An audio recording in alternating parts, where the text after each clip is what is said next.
glad to be here. I came to the conference last year. It was a great, fun time, and I'm really happy to be here this year as a speaker.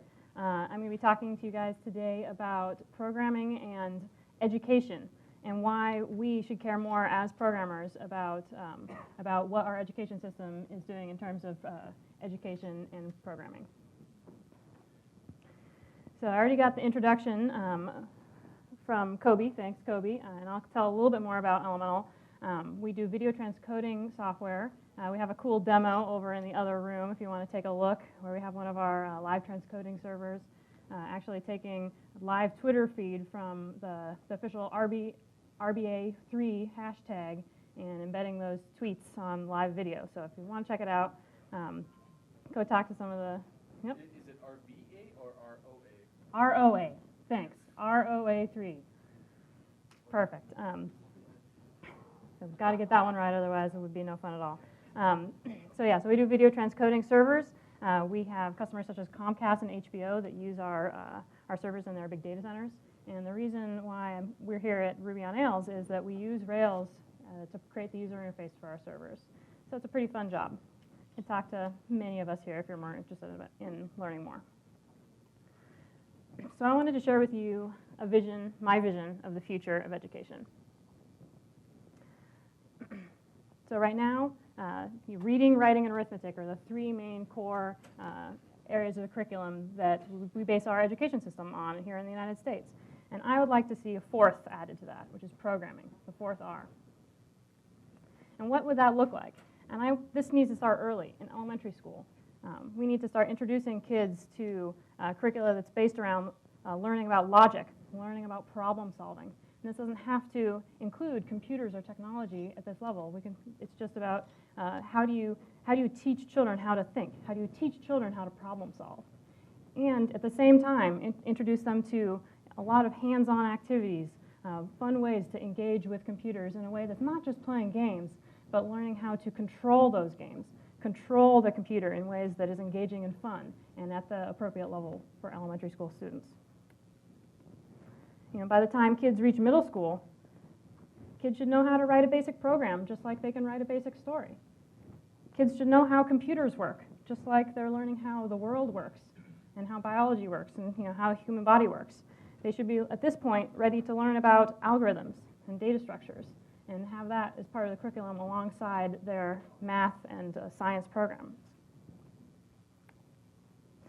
And by the time kids reach high school, not really kids anymore, but they should have the choice to specialize.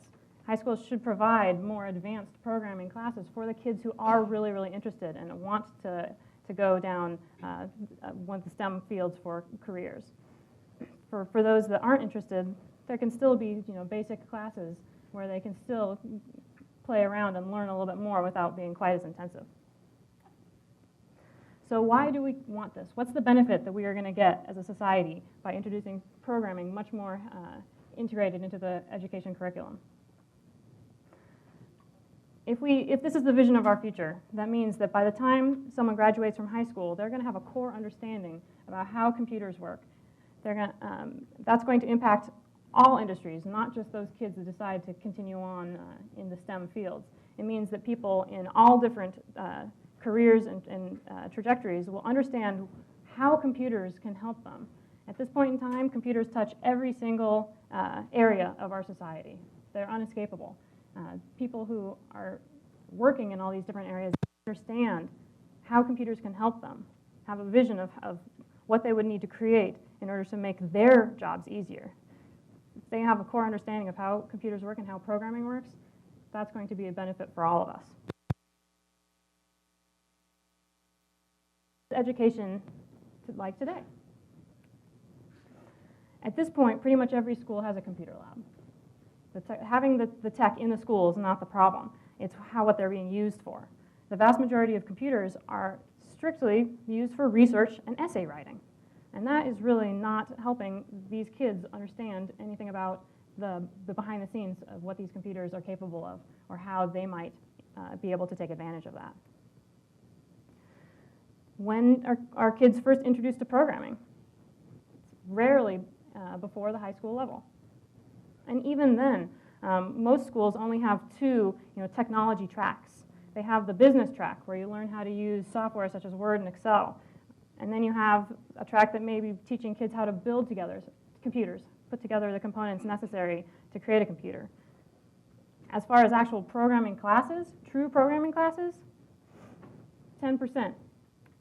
10% of schools in the United States teach programming as an actual class. And I'd like you to think a little bit, as far as the knowledge needed for a high school graduate, what's going to be more important long term? That a kid knows what a sine and a cosine is, or if a kid has an understanding of what a for and a while loop are. There's the vast majority of kids graduating from high school don't understand what a for loop is or a while loop. Why is this? And additionally, a lot of the motivation that we are giving kids as to why they might want to learn how to program, it surrounds money. Why should become a computer programmer? Well, I hear that they make a lot of money. Is that really a motivator for people? Not really. For kids to get really interested in a topic, they have to have it be tangible. They have to understand understand tangibly what that means for them, and it has to be interesting. They have to be introduced into it in a way that captures their interest and keeps their enthusiasm alive. So I'm going to talk a little bit about stereotypes. So stereotypes are one way that the human brain collates information and puts it into bins so that you can very easily access it in a snap moment. This is one reason why humans are so very, very smart and so very, very intelligent. But it can have a downside. These stereotypes form very early. Studies show that kids as early as 4 or 5 exhibit very strongly the stereotypes present in the culture around them. However, they are moldable. These stereotypes are found, the research shows that you can still alter a kid's perceptions of different people and of different the stereotypes that are around them until they're about 8 or 9 years old. But after that, it becomes much harder. So what about the stereotypes surrounding engineering?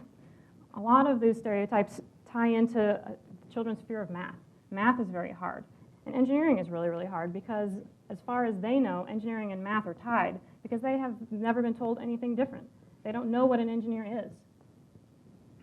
There's also the stereotypes that programmers have to be very, very smart, that they are nerdy, they're uncool, and that oftentimes that they are men. So I want you to raise your hand. Raise your hand if you had a computer in your house when you were 5 years old. That's at least half the room. What about by the time you were 10 years old? That's almost everyone in the room had a computer in their house when they were 10 years old. How about people who had the internet in when they were growing up in their household? So again, it's a little bit smaller, mainly because some of us didn't have the internet around when we were kids. But it's still a really impressive percentage. I mean, we're talking 40, 50% of the people in this room had the internet growing up. So 20% of households in this country don't have internet access, even right now. That's amazing. And that's very highly correlated to income levels. If you go to households that are under $15,000 a year, 43% of them do not have internet access. And this is not even internet access at home. This is internet access, reliable internet access anywhere. Because an additional 9% only have internet access outside of their home. This is where they have access to internet from their school, from their job, or their library, but they don't have it at home. So that means 29% don't have internet. And if you're kind of questioning this, the one thing that skews a lot of this data is the fact that a large percentage of this are people, the older generation. And so that does skew the statistics a little bit, I will fully admit, but still impressive numbers. So let's talk a little bit about correlations. There's a strong correlation between people with interest in the STEM fields and their access to technology. And I think we just proved it here in this room by raising the hands of people who had computers when they were young. And look at where you all are. You're here at a programming conference. Access to technology is highly correlated to income and minority status. So what does that mean? That correlation, I mean, none of us are surprised to hear that there are not that many women and minorities in tech. I wonder why. So who cares? Why do we care about having, the percentage of women and the percentage of minorities represented in programming to be skewed? Why do we really care? Is it because of affirmative action is just good, just by itself? Is it because of a globalization threat? Are we scared about having engineers coming in from all over the world? Is it because of all these statistics that big companies like Google and Microsoft like to throw around about the dwindling workforce, the increased demand of our careers, and the reduced number of programmers available to fill them? I don't think that's why we should care. The reason why we should care is because we want to cultivate creativity in our society.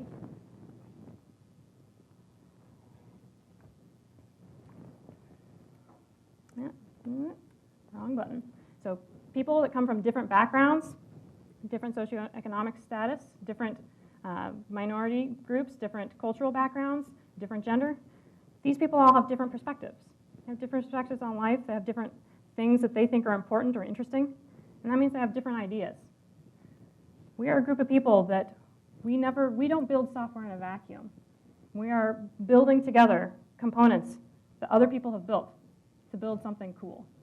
If we allow people with different ideas to create tools that we would not even have thought of because they had a different background than us, think about all the additional cool things that we can build by building off the cool things that they've built. That's why we should care, and that's why it's important for us. And this allows us to all drive innovation together.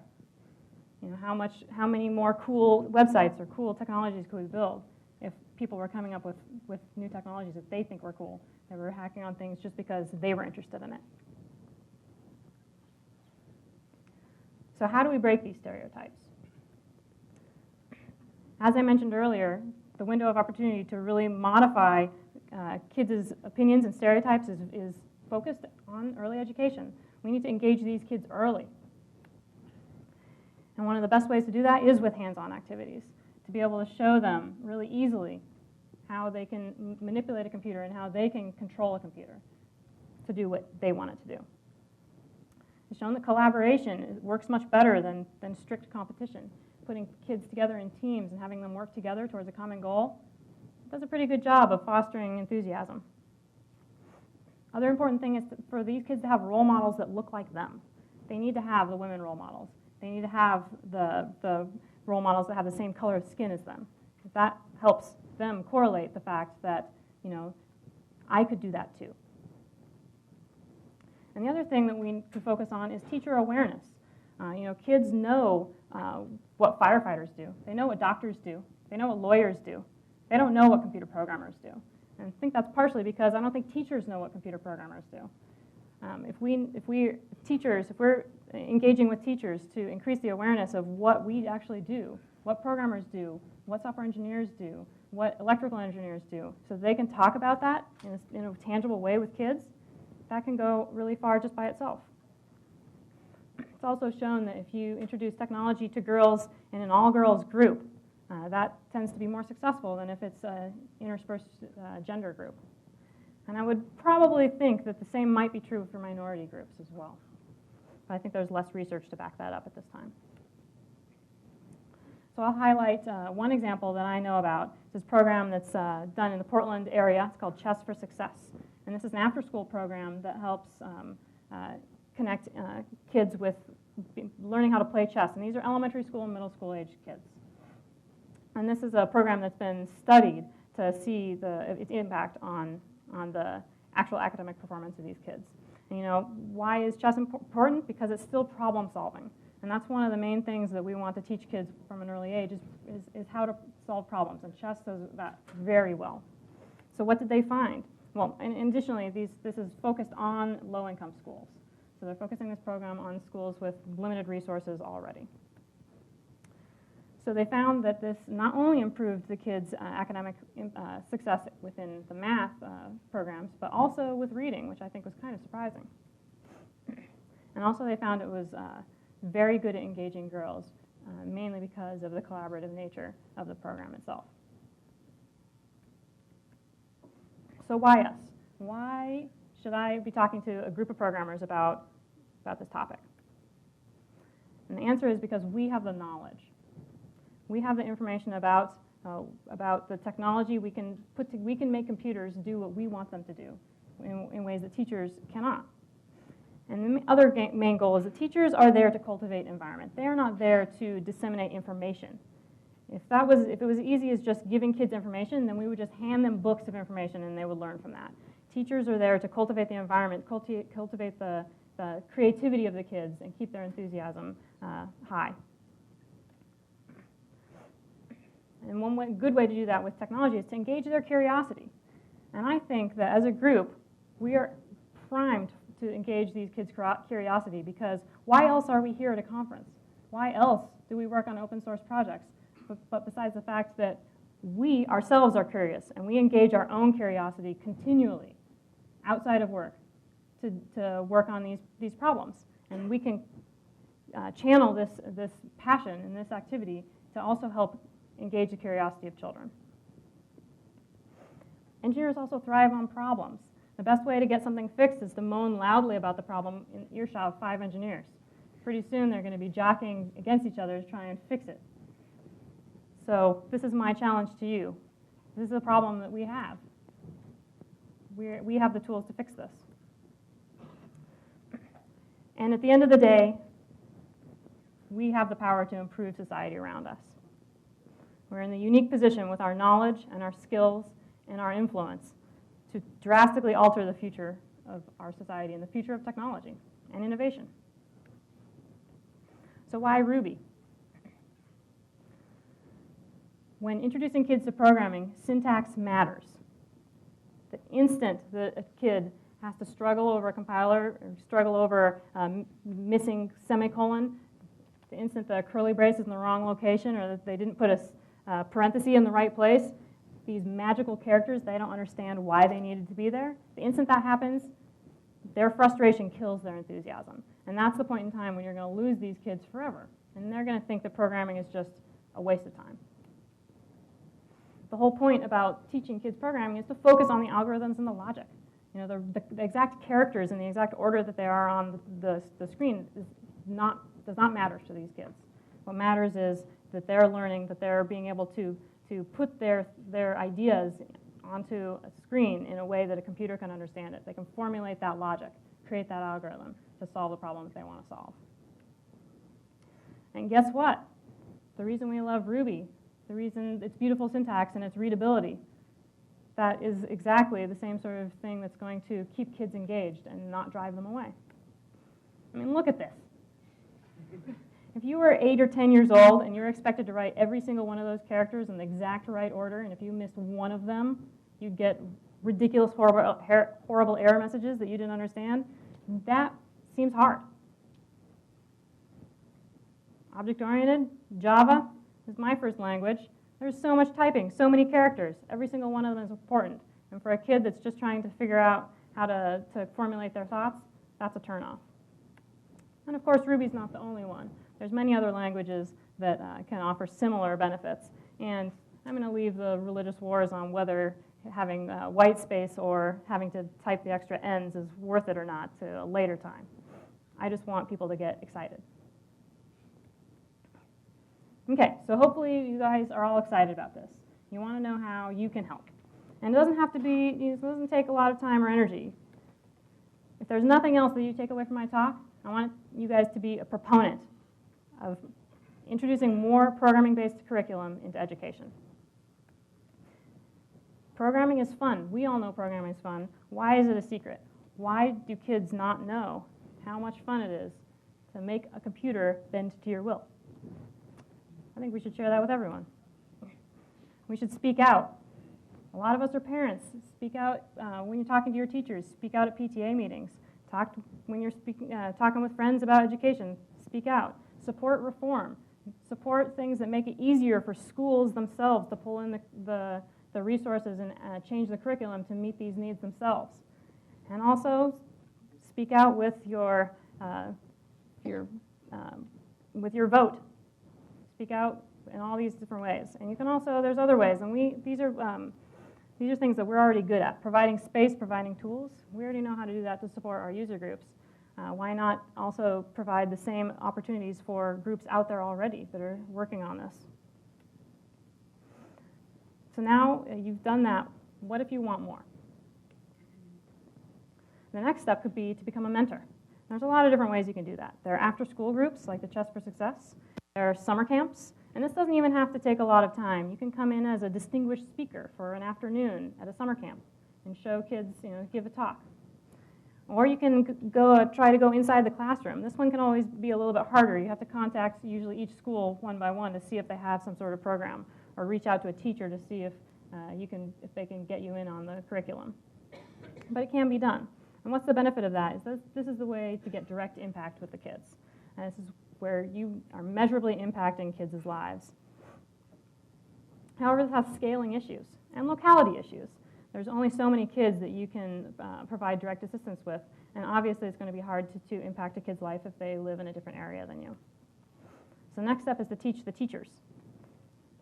Drawing things out a little bit. Making so your in-knowledge transfer is going to the people that then can transfer that knowledge into a wider base of kids. Maybe you're not a teacher, and a lot of us aren't. We're not in programming because we're super social people. That's okay too. Because the next thing that we really need is to build tools. As I said before, schools have the computers already. It's just really hard for teachers to have the tools to actually teach kids something with them. And guess what? There's no denial now. We all know that you guys have the skills and the time to be building tools, contributing to open source projects that are focusing on this topic. And this also is interesting, is a very dry way of doing things. It's a way to impact people all over the world with very simple, minimal time effort from your part. And it's also multi-threaded. Your work, do one work once, have it run in parallel all over the place. We like these things. What sort of things should people focus on? Make it easy for kids to play games or create puzzles. The other way to do it could be to create podcasts or screencasts. This could be either aimed directly at kids or something to teach the teachers how to use these tools. And we need some more poignant guides to get people really excited about things. And there's a lot of puzzles out there that really just need implementation in a lot of these frameworks that are already out there. You could teach kids how to write a program that solves Towers of Hanoi. Teach a kid how to program a computer to create a peanut butter and jelly sandwich.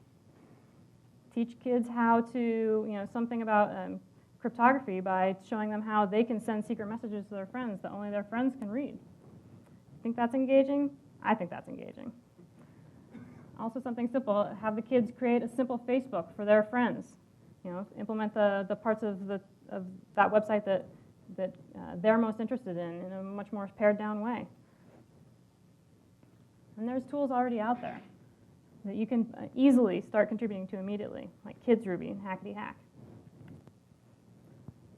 I just discovered this, which I thought was super cool. You can actually mod Minecraft using JRuby and RubyBukkit.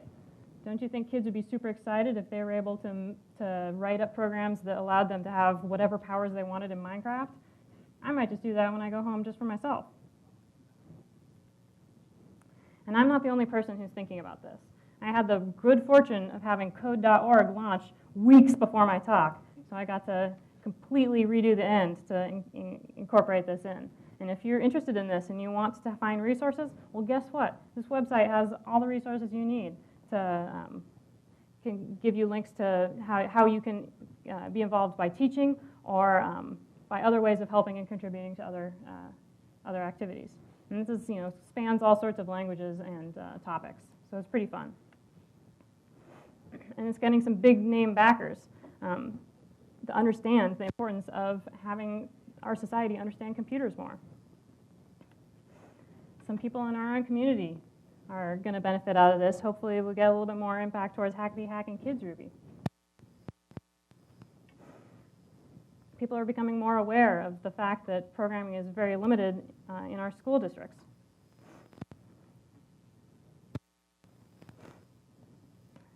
And people are becoming more aware that in order to teach kids how to break down problems, teaching them how to program is a great way to do that.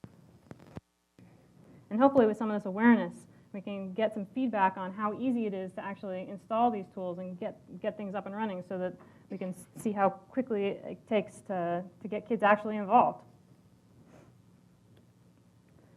So at this point, it's up to you guys. It's up to all of us to make this change ourselves if we want it. The education system doesn't have the knowledge or the skills to make the change themselves. If this is going to happen, it's got to come from us. And so that's why I'm here asking you to help pitch in whatever way you can. An hour here, an hour there. It doesn't have to be a lot, even if it's just using your voice. So thank you for listening to me.